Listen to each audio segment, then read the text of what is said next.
और जब हमारी कुछ आयतें उसे मालूम होती हैं तो उनकी हंसी उड़ाता है। ऐसे लोगों के लिए जलील करने वाला अजाब है। उनके सामने दोज़ख है और जो काम वो करते रहे कुछ भी उनके काम ना आएंगे और ना वही काम आएंगे जिनको उन्होंने अल्लाह के सिवा माबूद बना रखा था, और उनके लिए बड़ा अजाब है। यह हिदायत की किताब है और जो लोग अपने परवरदिगार की आयतों से इनकार करते हैं उनको सख्त किस्म का दर्द देने वाला अजाब होगा। अल्लाह ही तो है जिसने दरिया को तुम्हारे काबू में कर दिया ताकि उसके हुक्म से उसमें कश्तियां चलें और ताकि तुम उसके फजल से मुआश तलाश करो और ताकि शुक्र करो। और जो कुछ आसमानों में है और जो कुछ जमीन में है सबको अपने हुक्म से तुम्हारे काम में लगा दिया।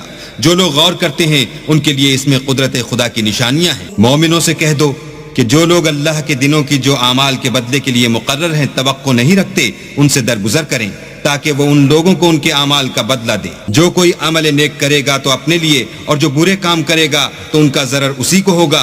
फिर तुम अपने परवरदिगार की तरफ लौट कर जाओगे।